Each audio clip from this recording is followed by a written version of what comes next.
मैं सुरेश नरूका अपने YouTube channel S Naruka Ladnun पर आप सभी का स्वागत करता हूं।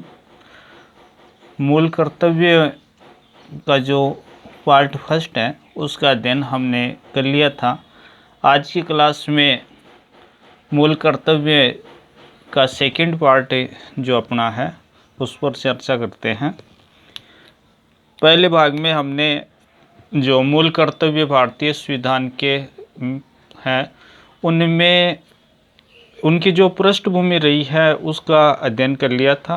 अब अगले इस भाग में अपने जो 11 मूल कर्तव्य हैं उन मूल कर्तव्यों का अध्ययन करेंगे।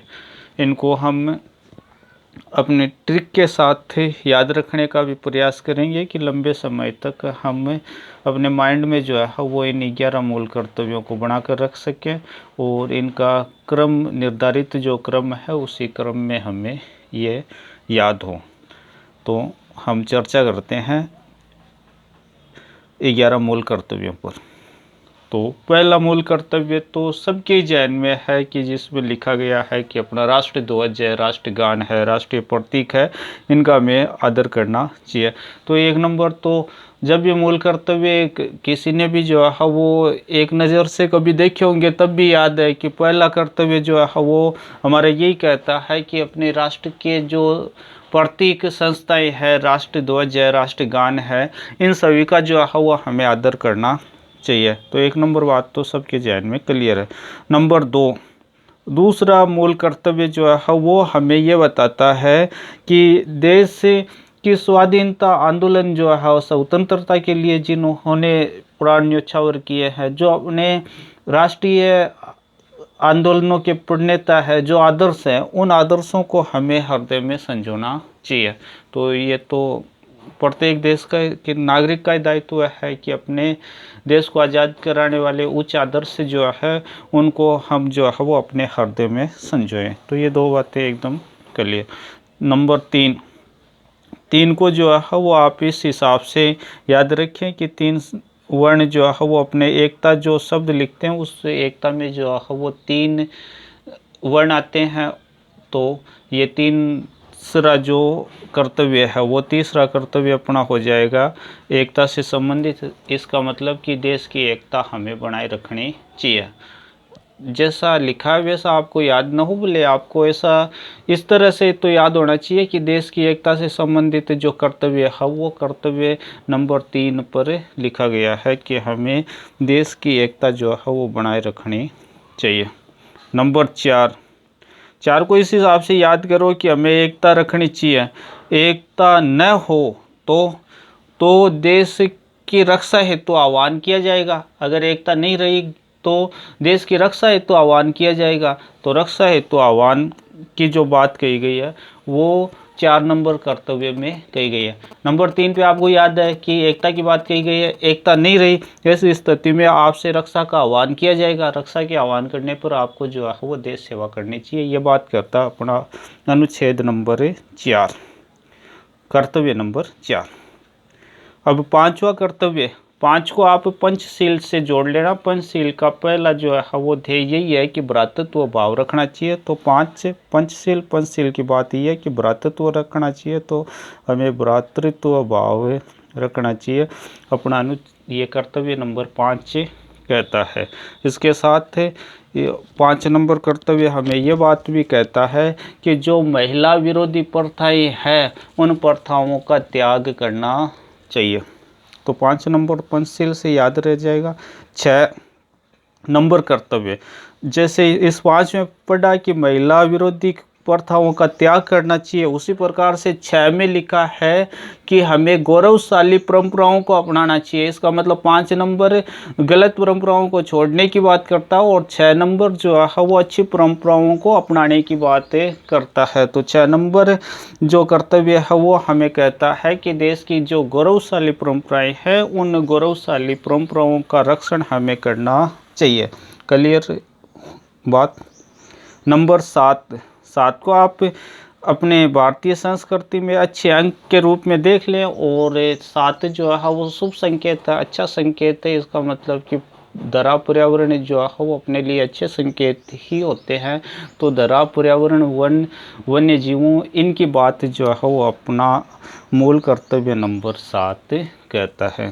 तो एक बार फिर रिवाइज करते हैं। तीन शब्द एकता में, तो 3 अगर एकता नहीं रहे तो देश हित के लिए रक्षा का आह्वान किए जाने पे हमें सेवा करनी चाहिए देश की। नंबर 4 पे लिखा है 5 नंबर कर्तव्य जो है वो पंचशील से जोड़कर आप भ्रातृत्व भाव के बारे में बात लिखी है, 5 से जोड़ लेना। 6 में जो है वो 5 में महिला विरोधी प्रथाओं को त्यागने की बात, और 6 में जो है वो गौरवशाली परंपराओं को अपनाने की बात। 7 भारतीय संस्कृति में शुभ अंक के प्रतीक, और शुभ अंक से मतलब कि धरा पर्यावरण वन वन्य जीव इन सभी के रक्षण की जो बात है वो 7 में आती है। अब नंबर अपने 8 कर्तव्य की। 8वां कर्तव्य आप इस हिसाब से याद रखें कि 8 से आदि जो है वो 4 वर्णों से बना नाम वैज्ञानिक। तो वैज्ञानिक सोच का जब भी आए तो वैज्ञानिक में जो है वो 4 और 4 के डबल 8 होते हैं, या 8 यादें जो है वो 4 होते हैं। उस हिसाब से आप याद रख लेना कि वैज्ञानिक शब्द जो है उसमें जो है वो 4 वर्ण आए हैं। इसका मतलब कि यह 8वें जो कर्तव्य के रूप में शामिल किया गया है, जिसमें लिखा है कि हमें वैज्ञानिक दृष्टिकोण जो है वो रखना चाहिए, मानवतावादी सोच रखनी चाहिए। यह कहता है 8 नंबर कर्तव्य।